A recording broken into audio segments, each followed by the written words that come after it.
Good morning, America. We are live here, Pro Football Spot crew covering the AFC South on the very first edition of the AFC South Roundtable. My name is Stoney Keeley. I cover the Tennessee Titans for Pro Football Spot, joined by Jake Arthur, who covers the Indianapolis Colts, Carter Wilson covering the Jacksonville Jaguars, and Vanessa de Beaumont covering the Houston Texans. So, guys, why waste any time? I mean, we've been sitting here for 20 minutes talking about how we're doing this morning. So I don't think, we've got that out of the way. I don't think our listeners really care anyway. They're here to listen to some football. So what we're going to do today is kind of go team by team through the AFC South and kind of talk about how the offseason's been, how the preseason's been, what some reasonable win total expectations will be, and then at the end I think we're going to try and pick the winner of this division and which of these teams may be most likely to make a run at the Super Bowl. So starting off with the Jacksonville Jaguars because, well, you know what, Carter's got a run at 10:30, so we're just going to hash this out right away. Carter, how you doing this morning? Doing good. So are the Jaguars, actually. They had a pretty decent offseason with the various free agent acquisitions, Malik Jackson, Deshaun Gibson, Chris Ivory. They really fortified the defense in March and May through both free agency and the draft. We saw in the draft they had Jalen Ramsey, the corner, Miles Jack, Yannick Ngakoue, totally underrated guy who's going to receive a lot of playing time, especially after having such a terrible pass rush last season. I mean, the Jaguars couldn't seem to force opposing quarterbacks to make any sort of errant throws, couldn't force any turnovers, and that was really evident on third down. They had the worst third down conversion rating on defense in the entire league, and that's definitely something they'll look to improve this season with their defensive acquisitions. Yeah, the Jags seem to be sort of a trendy pick in the AFC to maybe shock some people this season. How close do you think they are to realizing that prediction? I think they're fairly close. I think they're still about 1 year away from really being competitive in the playoffs. But they've got the pieces there. Once Jalen Ramsey develops, once Miles Jack earns a starting spot, once Yannick Ngakoue solidifies his play versus the run, a lot of stuff like that.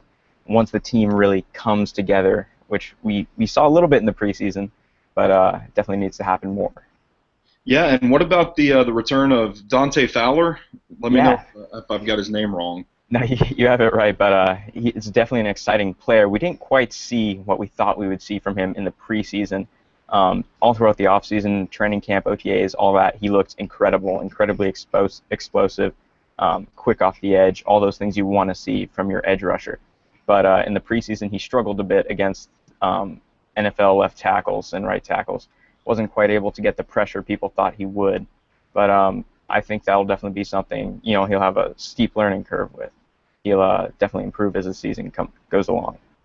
Yeah, and on offense, this was a pretty good unit. You're talking about a receiving core that consists of Allen Robinson, Allen Hurns, a backfield that now adds Chris Ivory with T.J. Yeldon, Blake Bortles at quarterback.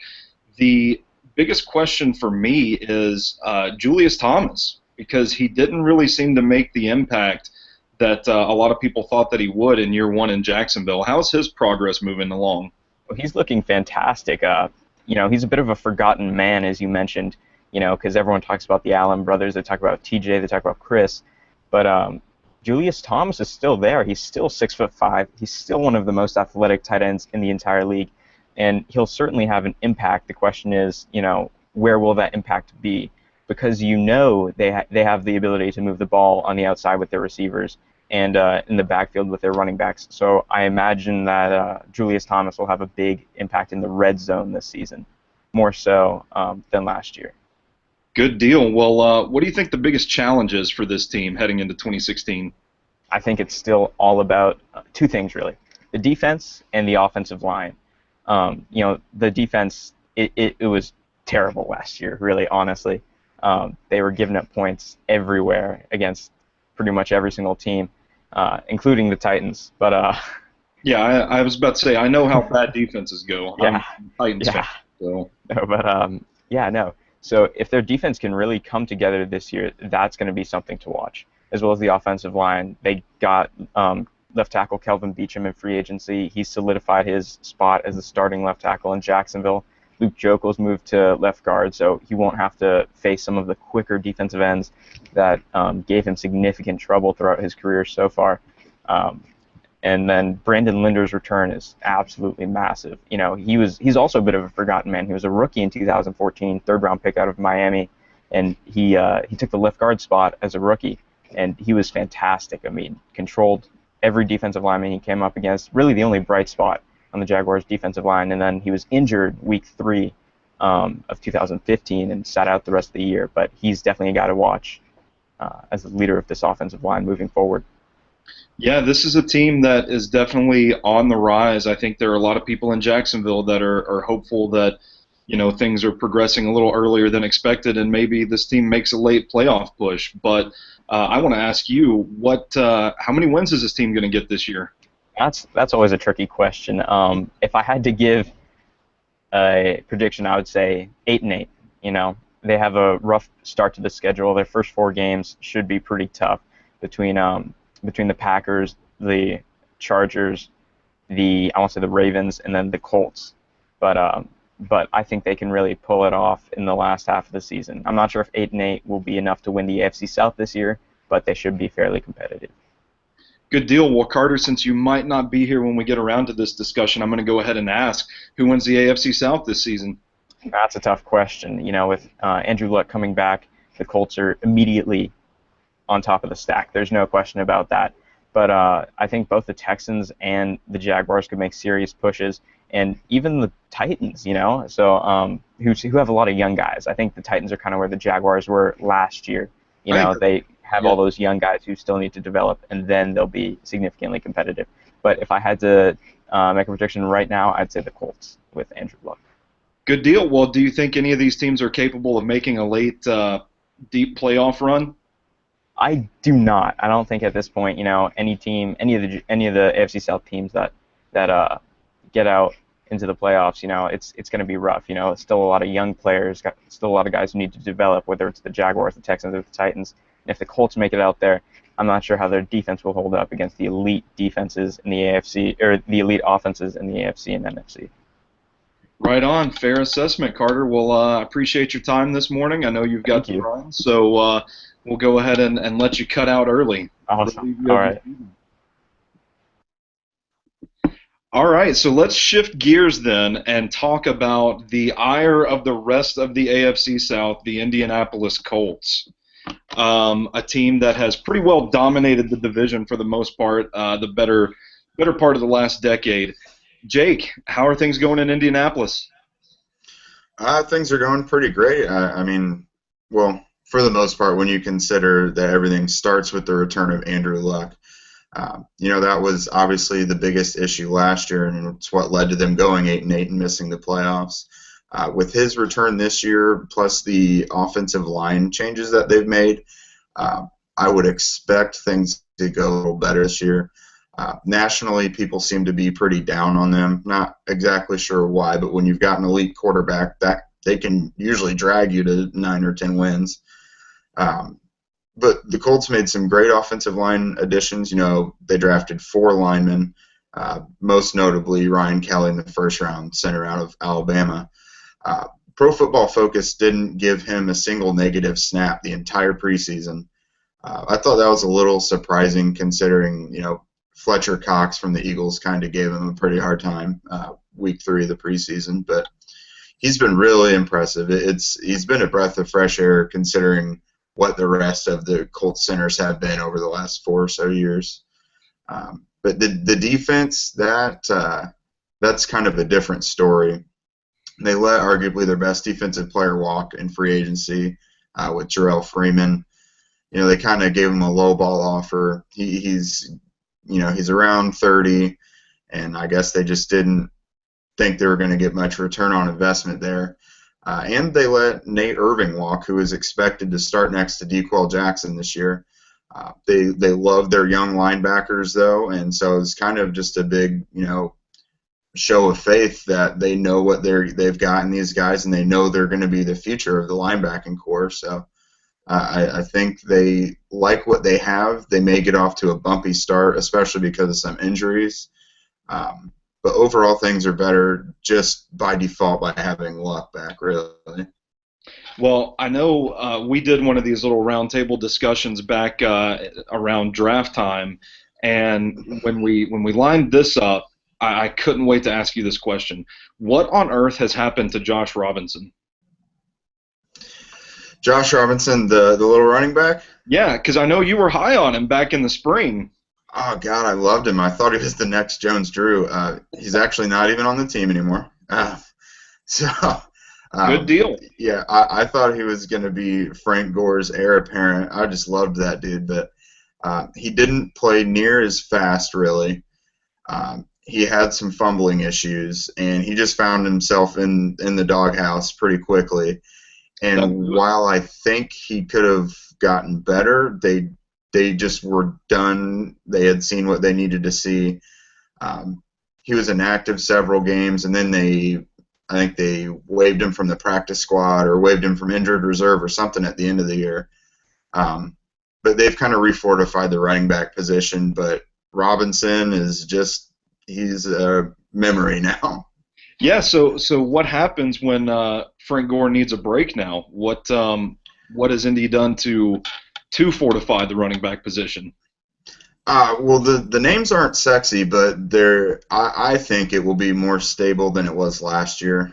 Robert Turbin is the primary running back 2 for them behind Gore, and he's looked really good in camp in the preseason. He has shown a lot of the things that people liked about him in Seattle before he kind of became a forgotten man in Cleveland and Dallas last year. He's a big guy. I want to say he's around 230 pounds, and he's got good speed from that size. He can run between the tackles. He can catch. He can block. He's really the guy I would look to be Gore's primary backup. And then there's also Jordan Todman and rookie Josh Ferguson that they brought in. Both of those two are kind of your third down type of backs, catching the ball in the outfield, making plays on the outside. They had actually brought in Stephen Ridley in the preseason. Yeah, I remember that. Considering he's kind of a high-profile veteran and they brought him in right before the 4th preseason game, you kind of assumed he would make it because he's just got a track record. But they gave him several carries in that 4th game. He wasn't really able to make anything happen, but there weren't really running lanes there. But they just must have decided that he wasn't really worth the contract. I have heard kind of rumblings about if their running back platoon's kind of hurting later in the season, maybe bringing him back, but that's about it. But is Edgerrin James not available anymore? Well, I mean, he's always out there on Instagram. I mean, they could probably get him. I don't see why not. Yeah, I mean, it's 2016. There, you can reach everybody on Instagram, Twitter, Facebook, something like. Yeah, man, I see him always working out on there. He's probably got a little something still. He's training. He's getting ready for the comeback, just like T.O. That's right. Yeah. So speaking of wide receivers, nice segue there, Stoney. What's this core looking like in 2016? Well, you've got kind of 3 guys that you mostly know what you're getting, and then the other 2 are just really young and you have no idea what you're getting. Of course, T.Y. Hilton, he's, the leading man of the group. Dante Moncrief, who many expect to have kind of a blow-up season. This is his 3rd year. That's kind of the year where they say receivers get it. Yeah, sure. But I've, just from rewatching the last 2 seasons and things like that, and some things I've read, Matt Harmon had a really good piece where he said Dante Moncrief actually became a complete receiver last year. And what you take into account there is kind of primarily route running. How complex of a route tree can they run and how well do they do it? Because Moncrief was mostly just an athleticism, height, weight, speed guy as a rookie, and they thought he was going to be a project. But now that he's got the route running down as well, this should be a really big year for him. He even kind of had his way with Cromartie and Revis last year, just for example. Yeah. Philip Dorsett, he missed 5 games plus the bye week last year with a fractured ankle. First round pick, so high expectations for him. He's looked pretty good. He's becoming a better route runner, but I really want to see all 3 of those guys be able to get the ball downfield, because when Luck was out last year and Matt Hasselbeck was in, the vertical passing game was non-existent, and their top 3 receivers are all vertical receivers. They can still, eat up yards closer to the line of scrimmage, but those 3 guys they're Corvettes, and they were just treated like, I don't know, old beat-up station wagons for the most part. Yeah, station wagon. That's always a good go-to. Oh, yeah, wood panel, baby. Wood panel. Yeah. And then at the 4th and 5th receivers, you have Chester Rogers and Quan Bray. Quan Bray is primarily a return specialist. He's actually ranked as the number 3 return specialist for all of last year, according to PFF. And then Chester Rogers, he's kind of a really little-known undrafted free agent this year from Grambling State. He was really good in the receiving game throughout camp and preseason. He's just a big-time playmaker, and the fact that he kind of beat out Tavon Smith is impressive, because a lot of people were really high on Tavon Smith before the draft. So I think they snuck Smith onto the practice squad, but Rogers really showed what he can do. He made constant plays, both in the return game and as a receiver. So while I don't expect him to see the field much as the 4th or 5th receiver, I think he will make some plays for them when he actually does see the field. Good stuff. Well, what do you think is reasonable to expect from this team as far as wins go? Well, during camp, I had kind of set an expectation of 11-5 for them, but they've got some really rough injuries right now that might hamper what they can do early on.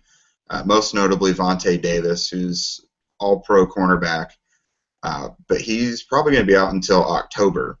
And they did sign Patrick Robinson in the offseason to start over Greg Toller, who they let go. And they just brought in Antonio Cromartie a few weeks ago. But, I mean, I'm just thinking back to when Davis was out last year, and the Jets ate the Colts secondary alive. Eric Decker and Brandon Marshall just absolutely had their way. And then Davis wasn't really healthy enough in the first Houston game, and so DeAndre Hopkins did whatever he wanted to do. And so I'm really hoping that's not how it goes. But right off the bat, the Colts have Golden Tate, Marvin Jones, and Anquan Bolden. So I'm not really looking forward to that matchup, honestly. Yeah, that's not exactly, the bad news Bears showing up or anything. Yeah. So, cool, good stuff, Jake. How do we want to talk about the Titans? Should I just interview myself, or have questions? I don't know. Do your thing, man. Cool. So Tennessee, obviously, there's a lot of optimism in the Volunteer State this season with Mike Mularkey. Kind of, they kind of took the blinders off for him. He's got the team. The players are 100% behind him. They were starting campaigns at the end of last season with the owners to bring Mularkey in full-time, even though most of us, Mularkey would have been the last person we wanted to be the head coach of the Titans after, if I'm not mistaken, he went like 1-8 or 1-9 as a head coach. But the story of the offseason, which seems really rare to me, I can't remember a time where the general manager became the face of the franchise and became the major talking point around the city's NFL team. But that's been the case with John Robinson, a guy they brought in from the New England organization, and he's really kind of taking control of everything, taking control of the roster, and he's been wheeling and dealing. He got DeMarco Murray from Philadelphia for a 4th-round pick that they ended up trading away and not even using. So I don't know what kind of voodoo black magic he's using to pull these deals off, but he's doing it. Trading with the Rams to move down in the draft, selected Jack Conklin to serve as the other bookend to Taylor Lewan on that offensive line. It's a unit that, unlike last season, has had 5 guys in as the starting unit from OTAs through the preseason and everything. So this is an offensive line that has had an opportunity to gel and should be much better than last year. And they've looked much better than last year's unit in the preseason so far. They drafted Derrick Henry. I think it's only the second or third time that a team has drafted Heisman Trophy winners in consecutive seasons. But he's going to come in with DeMarco Murray. They still have Antonio Andrews, who was serviceable as a running back last year, but I think he didn't really provide a lot of optimism as a lead guy that you want to build your rushing attack around. So they've got three good backs. Their plan is to ground and pound, exotic smash mouth, as Mike Mularkey calls it. And to put it quite simple, the DeMarco Murrays and Derrick Henrys are the smash mouth part of that equation, and Marcus Mariota is the exotic part of that equation. So the offense has looked good. Everything's going according to plan so far. They looked great against San Diego, and they looked great against Miami. And Derrick Henry is really impressing. So, I don't think it's going to be. I don't think that's going to be the weakest point of the team. The weakest point of the team is still definitely going to be the defense, because in the preseason they were lit up by Melvin Gordon, by Julio Jones, by Fozzie Whitaker, too, of the Carolina Panthers. So any type of receiver or running back that has any sort of remote playmaking ability, that's the Achilles heel of the Titans. They just can't stop these special dynamic athletes. So defensive line is definitely going to be the strongest point of the defense. I think they have an underrated run defense, but they just can't stop the big play, and it killed them over and over last season. So until I see that that's been corrected, I'm not going to really put a lot of stock in that unit. So as far as win totals go, I think realistically this could be a 6-win team, and a lot of franchises in the league are going to look at 6-10 and think, wow, what a terrible season. But when you've won 5 games since the end of the 2013 season, then 6 wins looks like a Super Bowl, and that's kind of how it's going here in Nashville so far. Hey, Stoney, I got two kind of random questions. Let's hear it. John Robinson, you were talking about.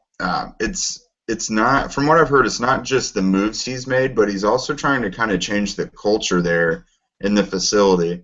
What kind of things have you heard about that you really like about the whole culture he's trying to change around there and the way of thinking in that building? Yeah, sure. Well, first things first, he's an East Tennessee boy, so he's kind of, it's coming home. It's something that right away you knew from his first press conference in Nashville that this was a job that meant a lot to him, and you could tell coming from the New England organization that he we're shifting from this sort of get good athletes to get team guys, get reliable guys, especially at wide receiver. You look at what he did this offseason. He shipped Dorial Green-Beckham to Philadelphia for Dennis Kelly, who is effectively our 6th offensive lineman. And he cut Justin Hunter. Justin Hunter not on the team anymore after being a 2nd-round pick a few years ago. So the gifted athletes aren't really going to fly on this roster on talent alone.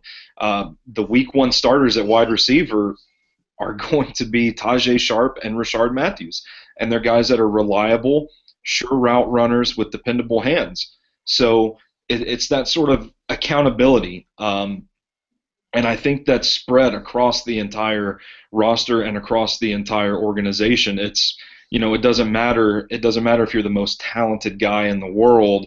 You've still got to work hard, and you've got to buy into what the team's doing and hold yourself accountable. So that's been the biggest shift in philosophy since he's come here, because it sure wasn't that way under Rustin Webster. And my other one, you also talked about Derrick Henry. There's been kind of so much talk about him already supplanting DeMarco Murray, and he's looked great in the preseason. What do you think, I guess starting now and developing through the season, as long as he, develops and everything, What do you think his role is and will be? Well, I think the game plan for Tennessee this season is going to be hand off to DeMarco Murray until he's tired. And then when he's tired, we're just going to hand off to Derrick Henry then. And if it's not working, you know what? We're going to draw something up for Marcus Mariota to get the run game going. I don't think DeMarco Murray, obviously, he's not the long-term solution at running back. So I think, it's a bit lofty, but I'm hearing people in Nashville that are thinking that Derrick Henry is going to be the next Eddie George type of player for the Titans. Again, that's, I kind of err on the side of caution. I say pump the brakes and see what happens first. But I think there's big expectations for him here. All right, so that's your snapshot of the Tennessee Titans 2016 offseason. So that leaves one team to wrap up, and it just so happens to be the defending AFC South champions. Vanessa, how's Houston looked so far in the offseason and preseason? Well, I think the name of the game for Houston is versatile. There's a lot of change going on. There's a lot of you're seeing a team that's got a lot of weapons now, which is something that the team was not traditionally able to say. I mean, this is a team that's used to saying, oh, who do we have on offense? Andre Johnson, Arian Foster, and the list would end there. However, now you have a list of wide receivers who actually are super young, super quick, super just explosive, and a team that had to cut Cecil Shorts, a very legitimate, consistent guy, looked really great in training camp simply because they had so much other talent. So that's really exciting. Obviously, for the first time in a really long time, Houston has no doubts about who their starting quarterback is. And the whole summer, that was so evident in the fan base. People were just like, we've got Brock. And I mean, if it only just serves as a rally cry, that is already more than enough.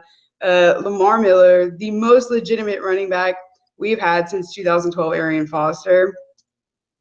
And so suddenly you have this optimism about the offense. The tight end position is still dismal, but nobody really cares at this point. That's not much of an issue.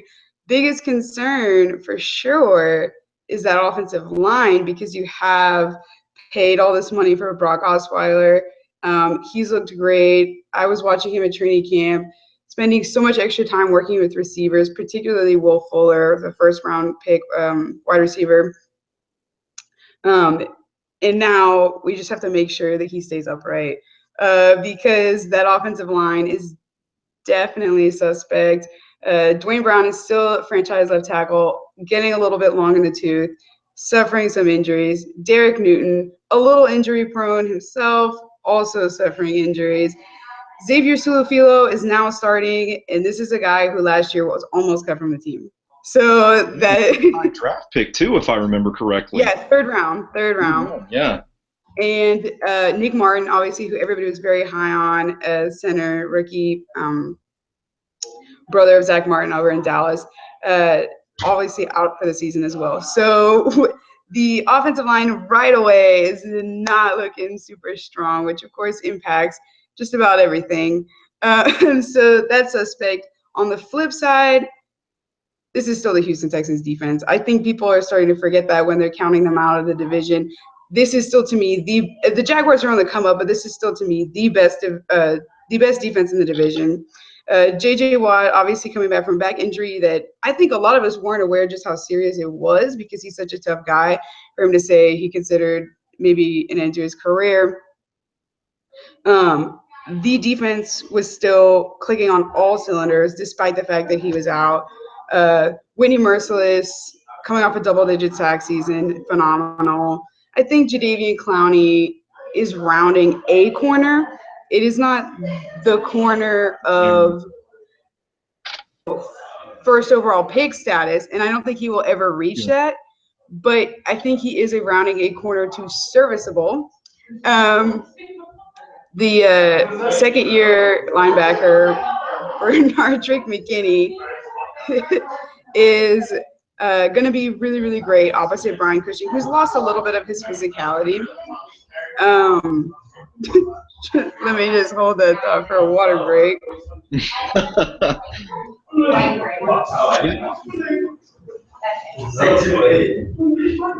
But as I was saying, that compliment to Brian Cushing, who's lost a little bit of a step. And then for the first time, I actually think that the Texans could be pretty optimistic about their safety core. Quentin Dams obviously returned last season for them, and Andre Howe, who made the conversion from corner last season, looked awesome over at that safety slot, and that has not changed one bit. He looks all just as solid. And then of course we have Jonathan Joseph, who despite the fact that he is well into his 30s, had a phenomenal season last season. Kareem Jackson, and of course the second-year player Kevin Johnson. So I think I lost track a bit of the question there with all of the hubbub, but essentially that is my quick. I would like to say I think a big talking point here for Houston is the special teams. Special teams coverage has looked much better. This is their third special teams coach in 3 years, because things have not been doing well at all. But the coverage, the kickoff coverage and the punt return coverage has looked much better in a preseason. And I know I watched them spend quite a bit of time working on that in training camp, and it makes such a difference in games. I remember it was just all the time. Anybody who was even a decent, like a better than average return would easily get past that 20, 30, 35. It was just a little disheartening, especially like even though you have a good defense, you're giving them that extra room to work. So yeah, it's a punch in the gut. Yeah, so I'm actually pretty excited about that. It's one of those things where a casual fan might not be, like our special teams coverage is getting so much better, but it really is. I mean, I can promise it really is. So good stuff. Well, that was an incredibly vague question on my part. Like, hey, what's up, Houston? Like, everything. How's it going? So you handled it pretty well, going hard there, and even needed a water break there. You got it all, touched all the bases. So how many games do you think this team's going to win this season? This is a question that I have thought a lot about, and I have gone almost game by game through this. I think barring any more, and of course this is the thing that everybody says that is as a disclaimer, which can change so much. Barring any more major injury, I legitimately think this team is looking at 10 or 11 wins with their extremely tough schedule. You have to factor in the fact that those wins that they used to just go check, against Tennessee, against Jacksonville a few years ago, are not going to be that's not going to be the situation, particularly the away games. Those are definitely going to be hard fought, hard won, if won at all. And then, of course, Indianapolis, who with the return of Andrew Luck is back to being this big bully of a brother to the Texans. It's all going to be about chemistry for this team, because it's almost, not to say that everybody on our team is just so phenomenal, but I almost liken it to Miami's big three, where you have this talent, but the first season it didn't kind of all come together. Brock Osweiler still needs to know these receivers. Most of these receivers are only 1 or 2 years out of the draft themselves.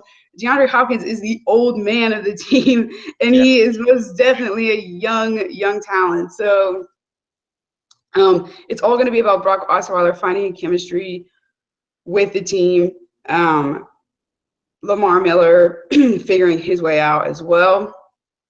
I think as far as the running game, from what I saw, it's pretty much ready to go. It looks like Houston is well equipped, used to using their running backs. Lamar Miller is similar to Arian Foster in the way that he's very versatile. Yeah, and he doesn't have a whole lot of tread on the tires. I mean, Miami really seemed to know how to use such a versatile back. So he's coming to Houston without a lot of miles and into a situation with a coach that probably knows how to use him. So, I think in fantasy terms, definitely RB1 Oh quality. yeah. Lamar was one of my favorite guys to try and steal at the end of the first round, honestly. I love what he might do this year. Yeah, good Lamar stuff. Miller is definitely going to get a lot of looks. And that will, unfortunately, for those fantasy people, dip into DeAndre Hopkins' production, especially in the red zone, because teams already know about DeAndre Hopkins. I mean, they are going to be locked onto him, and that is going to be undoubtedly Brock Osweiler's safety blanket. Just throw it up to D-Hop and hope that he makes a play in a crisis. But I think the alternative to that will definitely be just hand it off to Lamar Miller in a crisis. And I think that that's going to serve the team really well and any fantasy owners of Lamar Miller really well early in the season, because teams are going to be more locked on to number 10. But yeah, so definitely Lamar Miller. I'm very excited to see what he's going to bring to the table. The conversation has really been around Brock and the receivers this summer, but I think that people are somehow forgetting that we, as you said, got this super young, just not a whole lot, as you said, not a whole lot of mileage on him. The super young guy in Lamar Miller, who I think is going to revamp a running game that's been sort of like trying to find answers in a lot of different places. And I would not recommend to anybody who thinks that Alfred Blue is like the answer to their like running back problem. I would not recommend that route either. I think Alfred Blue is going to feel a lot of pressure from Jonathan Grimes and Tyler Ervin, who are also rounding out that running back core, because I think they provide, especially Tyler Ervin, a lot more quickness, which is the name of the game for this Houston Texans team. Surprisingly, never been able to say that about that team ever before. It was always grind out the clock, score, let the time roll. And it was sort of like slow but sure. And now all of a sudden, the name of the game is let's do this as quickly as possible. I also think the key to the Texans doing a good job this season is going to be having a high turnover differential. That was always the case in the seasons in which they locked up the division. Last season got off to a 2-5 start. They were dead last in turnover differential. That is not a coincidence at all. This team lives and dies by its defense, and even though they've invested in a lot of their offense, that is still completely true. If the defense is not earning extra opportunities for the offense, there's no way they have any chance at all. So definitely, if we start off the season and we see that guys are getting turnovers, forcing fumbles, takeaways, etc., you're looking at a really good Houston Texans team. If there are miscues on offense and they're giving it away and the defense is not able to get it back, it's going to be a long, long season. So that's going to be the biggest indicator to me week one. And I think week one against the Bears is a really good opportunity for them to get that turnover differential up to get started. So Jay Cutler coming to town. Yeah, so I think that'll be a really good opportunity for some of those guys to start getting in the rhythm of it. So yeah, so 10 or 11 wins begs the question, do you think that's going to be enough for the Houston Texans to repeat as AFC South champions? It's difficult because obviously you cannot deny the power of, as was previously said, this sort of elite franchise quarterback that the Colts have.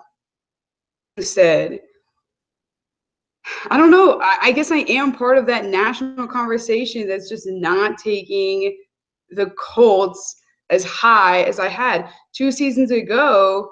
I said to myself, so Super Bowl, they're going. And that was certainly not the case. And I guess after that, I'm sort of more tepid about the team. Sure. I mean, respectfully, I don't know. I think that Houston, it's, as I said, it's all about chemistry. But I think if Houston can really, particularly Brock and those receivers, if they can get something going, I really truly believe that Houston has a legitimate chance at taking the division. So, yes, to me, it will either be Indianapolis or Houston. Jacksonville is very much on the come up. I don't think that this is the season where they edge either of those two teams out. Yeah, sure. So I don't want to turn this into a Jake bash or anything, but No. I'm not buying the Colts either this season. I think Houston is the team to beat, and I honestly think that two teams from the AFC South could make the playoffs, and neither would be Indianapolis. Possibly. But I think Houston's loaded. I mean, you talked about the receivers. We talked about Lamar Miller. I think Osweiler is going to offer a stabilizing presence at quarterback, and the defense is still going to be the Houston Texans defense. And Bill O'Brien, in my opinion, is one of the most underrated head coaches in the NFL. I mean, I love his body of work, and I don't think that Tennessee, while much improved, is going to be any sort of threat to an AFC South title. I think that's two guaranteed wins for Houston. And I think Jacksonville, this could be the year that they step up and earn one of those spots. There's a lot of concerns in Indy, so I guess my official prediction for AFC South champion would be the Houston Texans. Jake, where do you weigh in on this question? Honestly, I kind of echo what Vanessa said a bit. I think it comes down to the Colts and the Texans.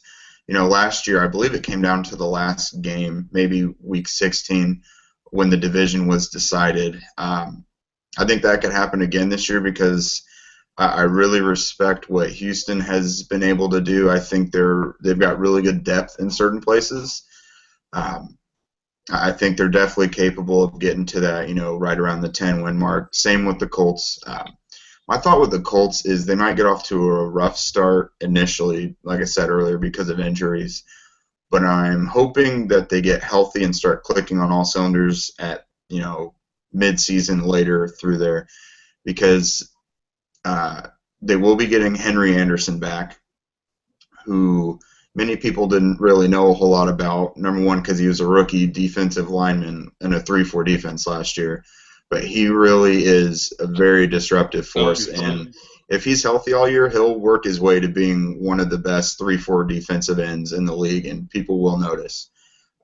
Kendall Langford missed the last several weeks because he had to get a knee cleanup done, but he's actually supposed to play tomorrow.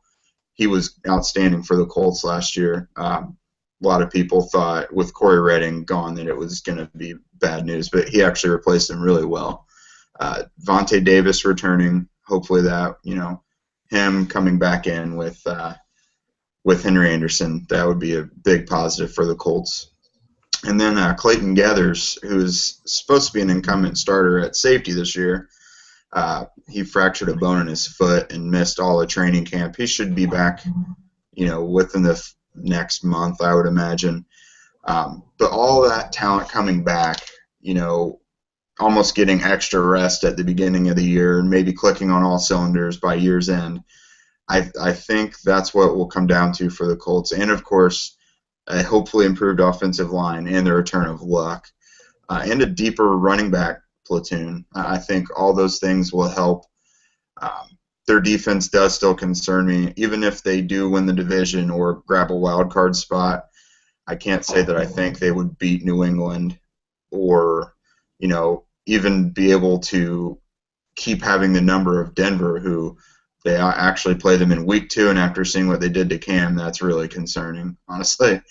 But I do think it will come down to Houston and Indianapolis within the last couple of weeks of the year, both hovering around 10, 11 wins. I think Jacksonville, like Carter said, 8-8 might be a good number for them, maybe 7-9. I expect them to compete a bit more, but maybe just be a couple or a few games behind the leaders. So if I had to say, Indy was originally my divisional pick. I'll stick with them on that. There you go. So, was that my end? I'm getting a little feedback. So, do you think that any of these teams, Jake, are capable of making a deep playoff run, maybe even getting close, sniffing out of a Super Bowl? Um, Houston is kind of interesting because, I mean, they got blasted by Kansas City last year. Like, it wasn't even a competitive game in the wild card round, and you didn't really expect that. So, I mean, if they can, whatever the problems were in that game, if they can get those cleaned up, I know there's a lot of new factors involved, so it might be a completely different story. But honestly, I think the AFC is weaker this year than it was last year. You know, New England can't keep being as elite as they've always been. It has to stop at some point, doesn't it? One would And think, but I don't know. I mean, yeah, it's like they found the fountain of youth or something. I think Bill Belichick is immortal. I think that's something we can discuss as fact on this podcast. And Tom Brady is, it's reasonable to assume he's at least half robot at this point. yeah. I mean, as much as people are tired of the Colts, that's how tired Indianapolis is of New England. We wish Brady and Belichick would just leave and never come back. Well, That in Denver, I think Denver might just be a tick less than what they were last year. I think losing Danny Trevathan and Malik Jackson is a big deal. And Trevor Siemian, can he at least equal the body of work that Manning and Osweiler had last year? I mean, yeah, it's and hard to say. that division is going to be brutal. I mean, Kansas It City is. has the Yeah. pedigree. Oakland is a team with a lot of talent that a lot of people are expecting to make the jump this season, and I'm not sleeping on San Diego either. I mean, that's still a team that has a lot of talent and isn't too far removed from a winning season and a playoff win. So I don't know. It's a crapshoot. Yeah. Vanessa, Yeah. So, where do you weigh in on this in terms of any of these AFC South teams making a run at a Super Bowl? Making a run at the Super Bowl, let's just say if I do make it to the Super Bowl in Houston, actually physically in it, I don't think I will be seeing any of the AFC South teams. However, I do think that whether it's Houston or Indy, whoever gets that, I'm feeling like either third or fourth seed at home. I think it's very reasonable to expect that they'll be making it on to the division round. Possible championships, to be honest, depending, as we pointed out, there's of course New England for the defense, but Trevor Siemian, we don't all know. I mean, we saw one game. We don't know really honestly what is the situation. And then we have Cincinnati, who seems to not be able to quite put it all together in the postseason. Pittsburgh, who seems to be plagued with suspensions and injuries, but is formidable when not. I think the Jets will still pose a legitimate threat, and I think they'll most likely get a wild card. And so, that could be a team that one of, the AFC South teams will be facing. But I think the most that we can expect is on a really positive day, the conference championship. I honestly think it'll be the divisional round, particularly if it's one of, if it's an away game, which it most likely will be. So I think that's pretty much the best we can expect, which for either of these teams, I think would be good. I mean, we're talking about like the Houston Texans have only arrived at that place twice and lost. And the Colts did not make the playoffs last season, so that would still be a much better turnaround as far as those teams go. I think that's about what they can expect. And like I said, if it's a conference championship, no disrespect to the AFC South, but I think it has more to do with of the AFC conference than the strength of the AFC South, which is, I think, not top heavy per se, but I think that we're seeing a top to bottom division. They're not all of a sudden the NFC West of a few years ago, but I think that soon we could see, if Brock Osweiler is the guy in Houston, we're talking about 4 teams that have found their franchise quarterbacks, which is not something that you can say about a lot of divisions. And so I think that we're going to see that shift for the whole division for the following few seasons, most certainly. Yeah, I like Houston a lot in this spot. I mean, I don't think it's unreasonable to think that they find themselves in the AFC Championship.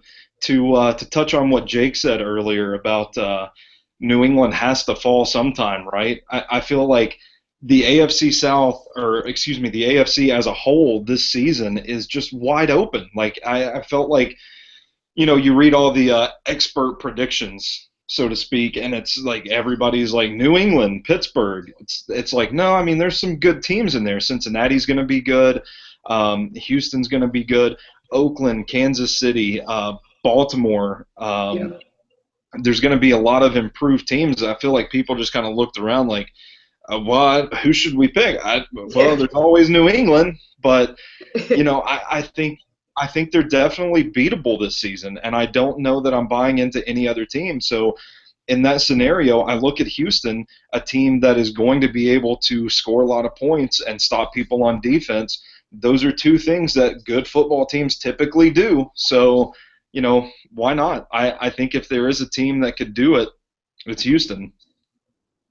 Well, that was, I think the entire city of Houston would absolutely lose their minds if that was the situation. But I also wonder from a franchise standpoint how much success I think is detrimental to their growth.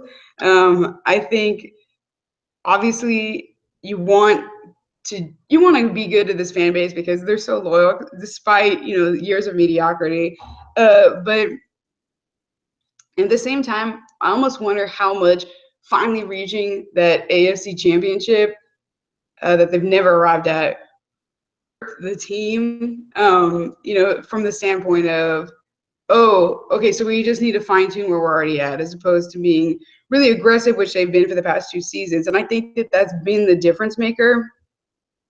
Is that you've seen Rick Smith, the general manager, be more aggressive towards taking guys that wouldn't necessarily, like, for example, I think of Braxton Miller as like a luxury for a team. He's the kind of guy that, like, we don't know really what we have. We have a good idea now, and I'm very excited about it. And I was very excited about the fact that we chose him. But it's the kind of pick that Rick Smith of a few years ago would not have made. Rick Smith of a few years ago would have selected an interior defensive lineman to add on the several interior defensive linemen that the team already had. Something that was a little bit more typical. Trade up and go grab a guy like that signifies that Houston is turning a corner, that they are that they're saying, like, okay, we're happy with what we have, like, as a foundation. Now we're adding some of these, like, pieces that are sort of put teams over the top. So I'm pretty excited that they're in that mode. So I'm a little bit concerned that any sort of, like, sizable leap in their success would almost turn that off. So I'm really hoping they stay hungry, is I guess what I'm trying to say, more or less. Because I do think that they will make a leap, and a leap from 9-7 to 10-6 is not tremendous, but I think that we all can acknowledge that 10-6 will look a lot different than the 9-7 a year ago. So sure. Yeah. That's just me being a Titans fan. I'm trying to praise Houston and praise Indianapolis in an effort to jinx you guys. Like, the Texans and the Colts are both going to win the Super Bowl this year. That's how good they are. Andrew Luck is made of steel. He's never going to get injured. Oh my gosh. And they're going to win the next 3 Super Bowls, and so is Houston. I don't know how that's going to happen, but it's going to. If Well, I'll Andrew tell you Luck guys is made of something. steel, then he's got human kidneys. Fair enough. Fair enough. Okay. I was gonna say, looking ahead. I mean, this is looking way ahead. Thinking about that trade for Sam Bradford. Wow. I think that Houston will have to tread very carefully on the subject of Tom Savage, or the backup quarterback. Yeah, Because Pitt I think guy. that this is the guy who teams are hungry for a quarterback actually should be taking a look at. Not that I want any of them to, because I think he's actually really, really phenomenal. But that's definitely a guy that people will, sort of like a Matt Flynn, like people will overpay for, like go after. And I think he's really best as Matt Flynn is, like in that second sort of slot. But I definitely think that the likelihood of Houston losing him this offseason is very high, particularly if for whatever reason he has to come in and play a little bit. That's definitely, it's not like a typical thing to say, like, I'm really scared about losing our backup quarterback next season. But when you go through as many quarterbacks as Houston does, you really want to hold on to the decent ones. So That's certainly not a position that Titans fans can relate to, considering Matt Castle is Marcus Mariota's backup right now. So I don't know, like, we don't even care about our backup quarterback. We just hope we never see him. There's been backup quarterback drama for the Colts, too. Stephen Morris, the third quarterback, came out and absolutely balled out in the preseason. He led several fourth-quarter scoring drives. Yeah. He led them on 2 comeback wins in the fourth quarter, almost had a third. And people absolutely raved about him. But Scott Tolzien is still the second quarterback. And so when the Colts made all their cuts to the 53-man roster, they actually carried all 3 quarterbacks on there. But because of how injured they were basically everywhere else, they had to bring in another cornerback, and they waived Morris, and people lost their minds about losing the third quarterback. Uh-oh. Turns out he played so well, everyone assumed that another team would pick him up, but he cleared waivers, and they got him on the practice squad, which, I mean, still leaves him open to teams signing him to their active rosters. But people now hate Scott Tolzien because the Colts have chosen him over Stephen Morris. So backup quarterback drama in Colts land. All right, guys, we've somehow traveled down the rabbit hole and ended up talking about second. I apologize for that. Yeah, I think that's our cue to go. I think that's our cue to wrap it up. So I appreciate you guys joining efforts this morning, hammering this out. My name is Stoney Keeley. You can contact me on Twitter at Stoney Keeley. That's StoneyKeeley. It's an uncommon name. Sometimes I have to throw the spelling out there. So you can check out my work covering the Tennessee Titans at ProFootballSpot.com. Follow the Spot's Titan-specific Twitter feed at Spot Titans. And that's it for me. Jake, how can our listeners or viewers get in touch with you and check out your work? Well, also on Pro Football Spot, mostly covering the Colts. Just go right into the AFC South and the Colts page. On Twitter, you can find me at Jake Arthur PFS, JAKEARTHUR PFS. No one ever knows how to spell Arthur, so I have to give a little spelling lesson there as well. That's pretty much it. I got my cool Facebook page as well. Oh, you Jake do? Arthur, Pro Football Spot, so check that out. That's how you guys can find me. All right, Vanessa, how about you? All right, so it's mostly just going to be angry Twitter rants for me. The Twitter handle is at Vanessa, Vanessa, Debeau, Debeau. And that's pretty much where all my sports live now that I'm making the turn to advertising. So, woo, grown up. Right on.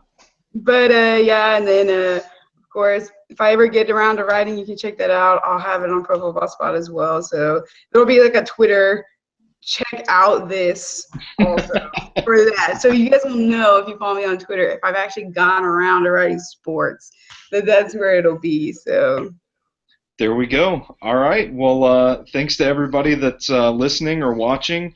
This has been the very first edition of the AFC South Roundtable. I don't know, like, if that name's going to stick or not. It works for now until the other AFC South Roundtables that exist out there on the internet somewhere contact us, get a cease and desist or something like that. Come January, this will be a really, really interesting one to come back and look at. Yeah, I know. Like I'm sitting here talking about in the Super Bowl. Like I'm thinking, like we have this recorded. All right, guys. Well, thanks for joining. Let's do this again sometime. Yes, absolutely. Absolutely. All right. Take care. Have a good week. Peace out, guys.